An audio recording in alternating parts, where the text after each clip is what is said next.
And so the novel is called Building a Coven, as in a witch's coven. Right. And so I'll begin with reading the first section right now. On magic. Of course magic is real, and anyone who argues to the contrary is an oblivious fool. The mind is the greatest instrument, whose mutability is as wide as the horizon. The mind of man is the mind of God. There is only one mind, omnipresent in every cubic centimeter of space. As with all instruments, the more it is played, the more it is understood. Analyzing and categorization have their place, but analyzing degrades by simplification. The the absolute, transcends all languages or attempts to codify. A reality above criticism. All ideas are quantum foam, constantly seething and mutating into potential archetypes of manifestation. It is will and intention that guides the amorphous collective. Which came first, thought or motion? Is consciousness an accident of motion? An evolving static memory embossed upon all of space? Or is mind the progenitor of all things? Presupposing the latter, that fine-tuning indicates design, with mind being the designer, knowing by inference of faith the unfolding of a divine plan, the instrument of reason takes on new importance. Knowing that mind permeates all, which is the source of all individual consciousness, the adept will see the path to wisdom. The highest expressions of magic must, by default, be the laying of hands and prayer. Miracles have occurred long after Jesus, if you're looking for them. Talbot espouses on it in no small detail in the holographic universe. The suggestion being that consciousness can tap into its connection throughout all space, which has the information of all creation within it, and heal the wounded and sick. Stories of nuns taking cancer into their bodies, not eating or drinking for decades. The placebo effect. These tactics hearken to the unity of things, that together we are stronger than apart, by our communion and fellowship. On the other side of heaven, the shadow. These forces that might be used to lift you up and soar with the angels might too be put to mechanical ends. Pure expressions of force, of desire, of will. You could capitalize all of them if in their secrets you see totems of veneration. Both sides must be necessary, as the earth is marred with epochs of pestilence as well as prosperity. So too must mind be filled with caverns of darkness, as well as beacons of light. A sigil is a talisman of power. When crafted by the hands of an adept, the shadow reaches across the world and binds. An orgone collector manufactured by a robot in a factory yields little to nothing beyond intellectual intrigue.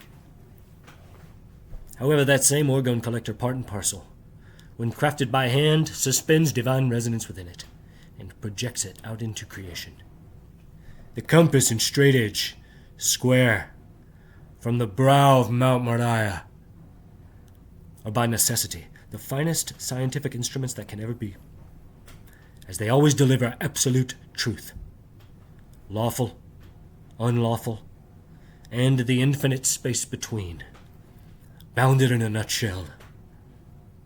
Casting spells, spelling, grimoire, grammar.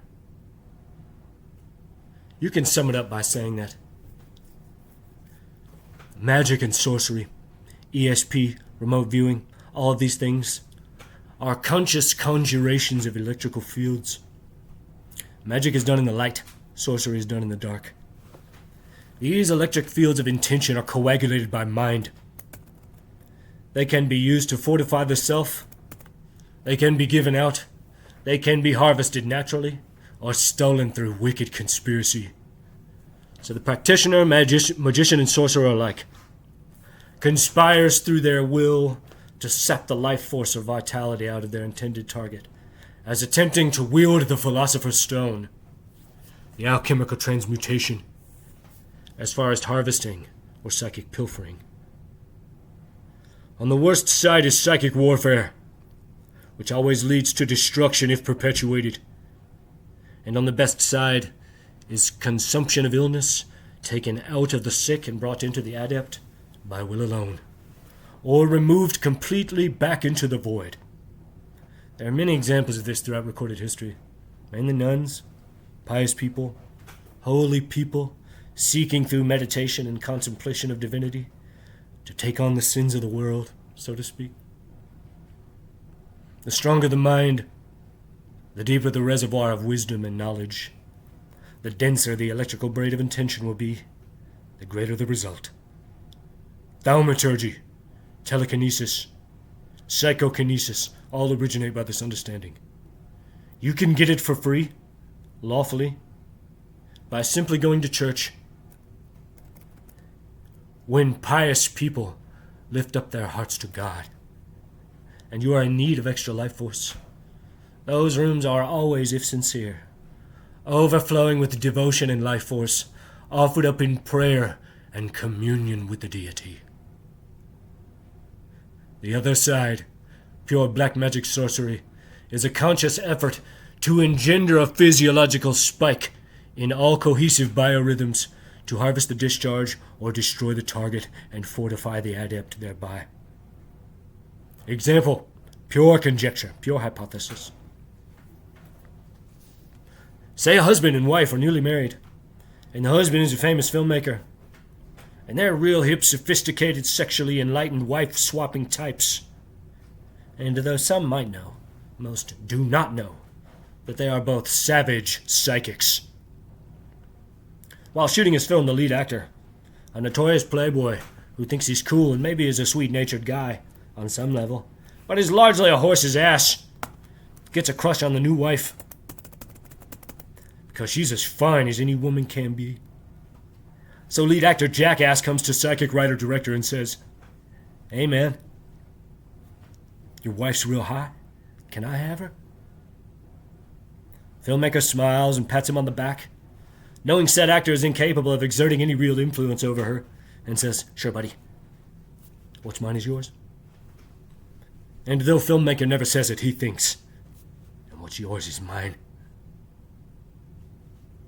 The other side of this is that young exotic wife tells filmmaker she wants to fuck actor, which makes the end game far more sinister. But in any event, however it transpired in terms of their come together they did. And when she put that magic on him, just a morsel, just 2%, a whisper of her prowess, he gets swallowed immediately, lost in that tantric sexuality, imbued with psychic mind manipulation, and he's on her. Texting, always wanting to see her all up her ass and making it weird. Until husband and wife hatch a plot to see him understand where he fits into the equation, and what they think of him and his efforts to divide the two of them. So she dumps it all on him. Blasts him with a wild, dense braid of lust and infatuation. Fucks him multiple times a day for, say, a week. Spins him all the way up beyond the firmament Ein so far, to where all he sees is her. All he knows is that she wants to be with him. And then resting on that cloud of biorhythm spike, they conceive a baby, husband and wife, and announce it in front of everyone who had been watching him chase her after her like a horny teenager. And when his humiliation and embarrassment spikes his hormones, and his neurological activity spikes in novel ways, reduced to a pathetic puddle of shit, husband and wife harvest that excess of life force through intention and fortify the soul of the developing fetus. And when Loverboy spirals into depression and can't get the goods in front of the lens, Filmmaker tells him, "Hey, dude, it's okay, buddy. We'll name the baby after you." An actor congratulates him. Says he's happy and it was never anything, of course, to save face. But under the surface, he knows. He thought he was playing a game he never fully understood, and was measurably aged thereby. The other alternative, equally depraved and fucked up, is that actor gives hot wife baby for ritualistic expressions of will, filmmaker fantasy sorcery shit. And when actor gets depressed because he can't talk about it, and he feels like a whore, psychic filmmaker tells him they'll name the baby after him. So the two interpretations of this purely hypothetical example of sorcery is this. It approaches pure evil if she conspired to fuck him and make him fall in love with her. But the likelier outcome, as they are newlyweds, in their honeymoon phase, with cultured sexual appetites, how this could possibly play out in some hypothetical situation would go something like what I just regaled. Where Playboy thought he could hang, and she gave him a whisper. 3% of what her and her husband do all the time. And after she hit him with even that weak whisper of rhapsody and magic, he became instantly addicted. And then it becomes funny. Because he did it to himself. Because he's not actually cool. He just thought he was.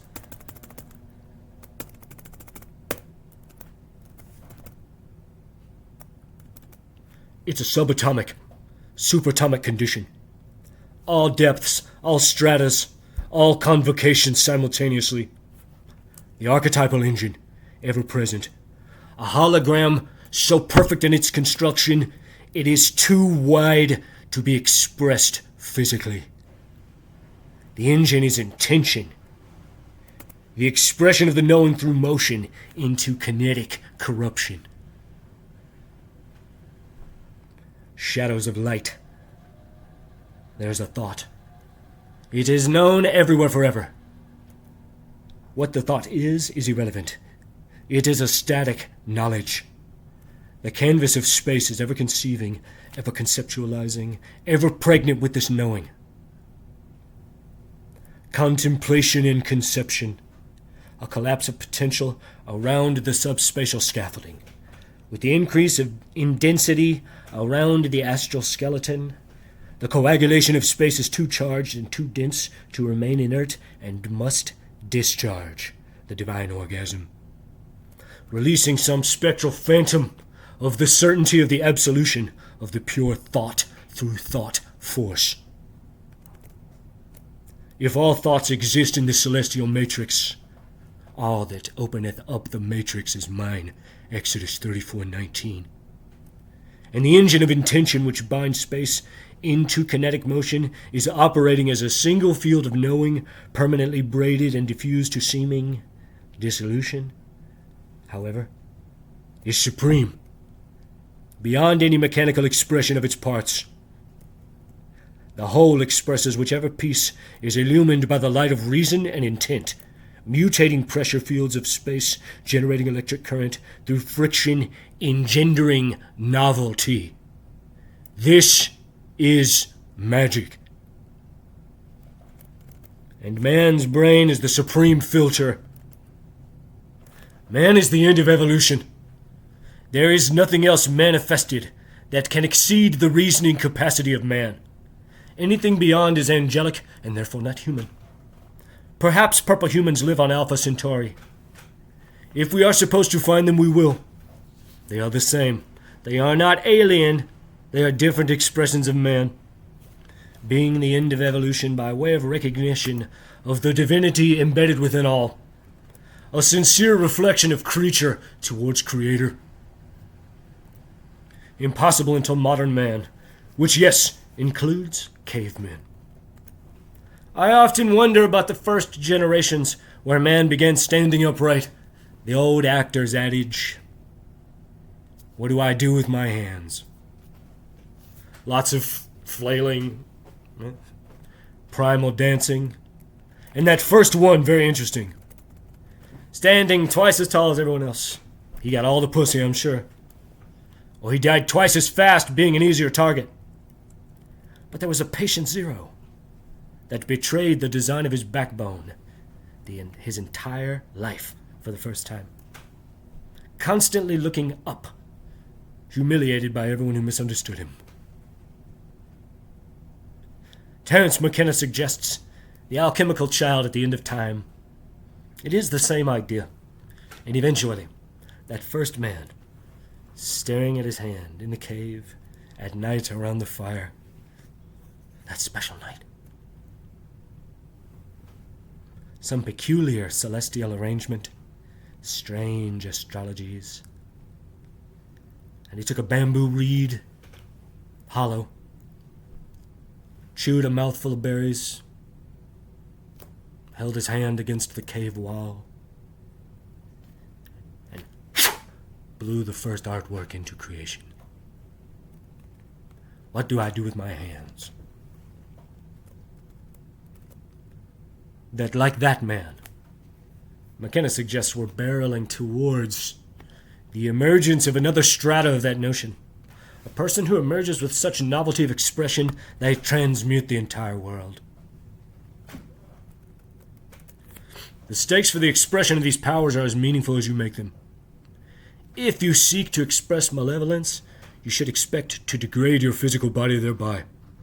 And if you seek miracles upon the world, if your motivation is anything less than absolute devotion to divinity, the understanding that by wisdom you can know how the universe works, and through its workings in the mind of man, you express the same thought forces which manifest and transmute all of inert space into manifested reality, then you will fail, or succeed at a terrible price.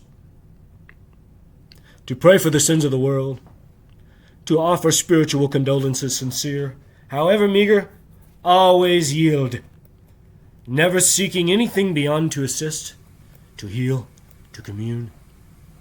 This is always lawful and accepted without cost, the reason being thus.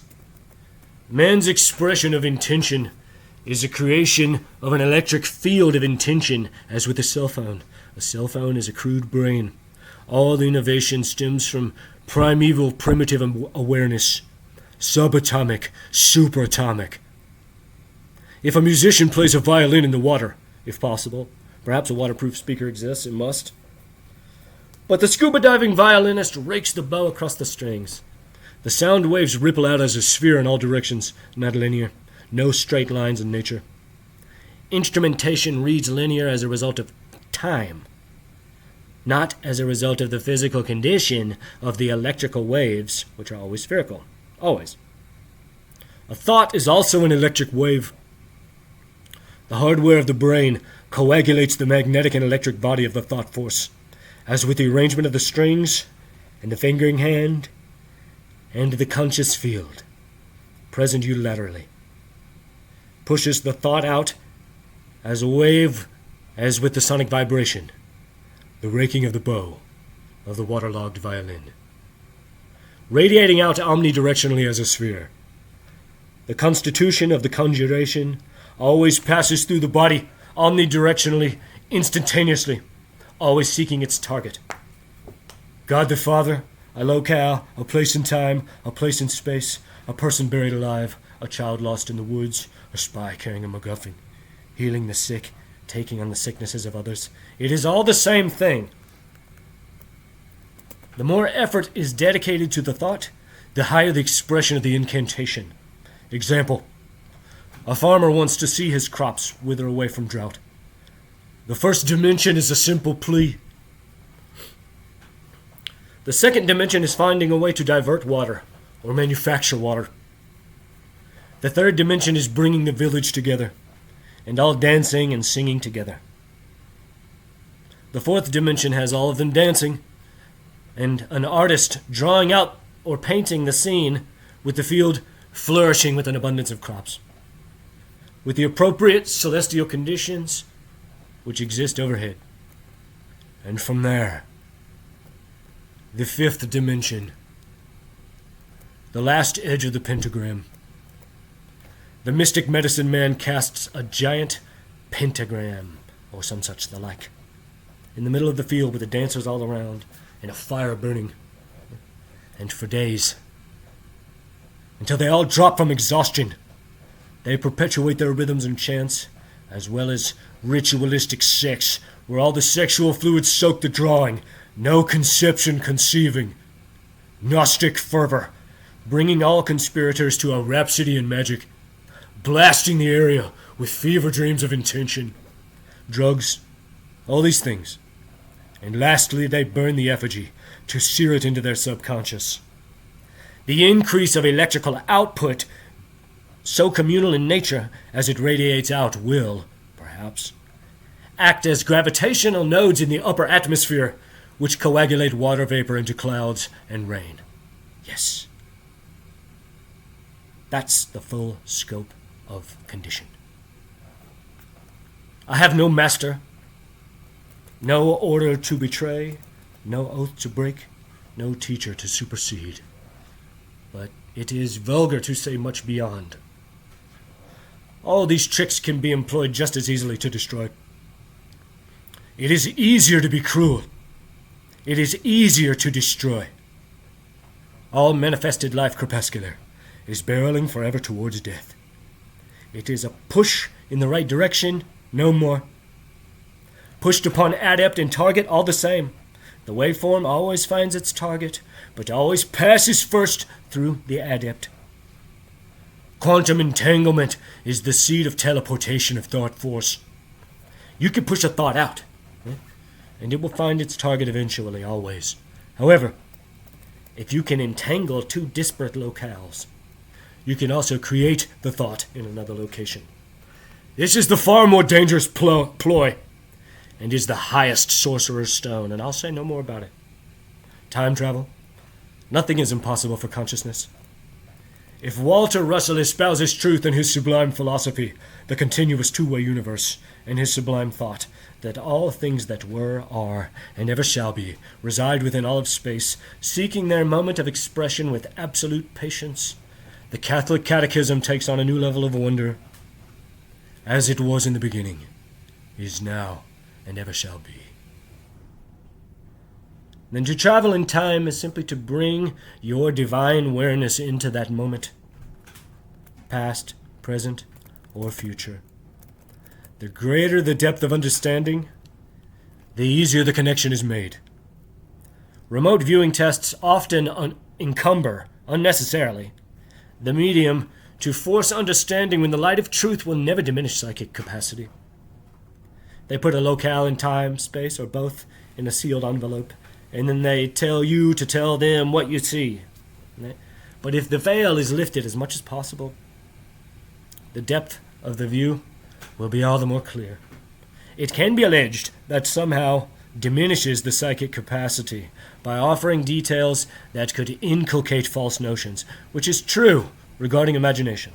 However, on the other side of that, the more the medium knows at the onset, the easier the bridge is built. All chemical signatures have their own divine pattern.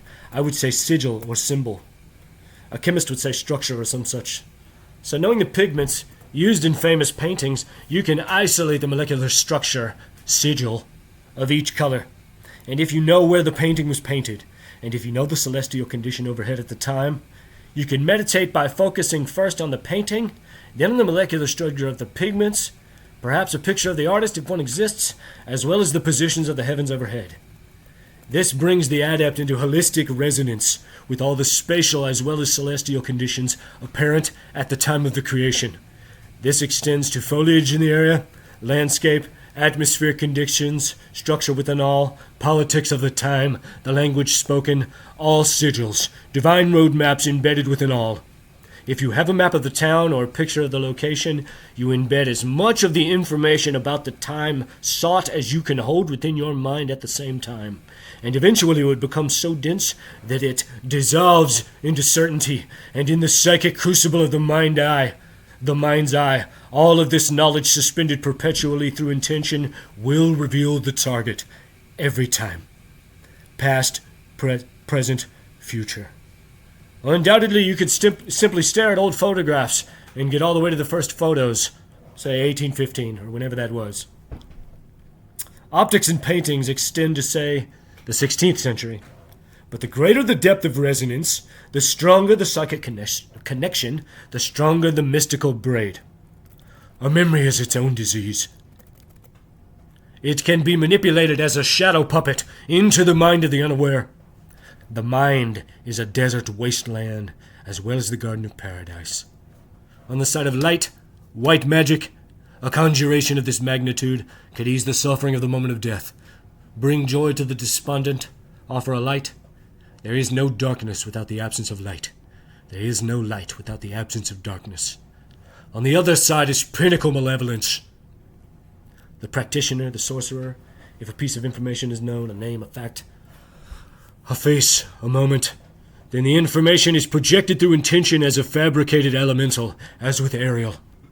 If thou more murmurest, I will rend an oak, and peg thee in his knotty entrails, till thou hast howled away 12 winters. The Tempest, Act 1, Scene 2. So the oak is the mind of the victim. The spirit is pegged within by intention, and vivisected thereby by the adept. Crowley says, and I paraphrase here, that demon conjuring, elemental conjuring, is the calling of one part of your psyche to another. But it can be done. One person with a keen psychic pulse can implant false impressions of people by their imagination. The more known, the deeper the illusion. Magic is not about controlling the material world, though in bursts it does for a myriad of reasons. But it is a psychological tool to a psychological end more often. Mystics of ages long gone labored day after day after day for the proliferation of the rain, not knowing the chaos of the weather is beyond the understanding of all save God. They labored nonetheless, with some successes, but the tactics. I have a mind, which is God's mind, which is everywhere. By will alone, I seek to see the clouds form and the rain fall. Refinement sees the ages hone the mind. And what was once wide, seeking to carouse the heavens, now is distilled, seeking to control you.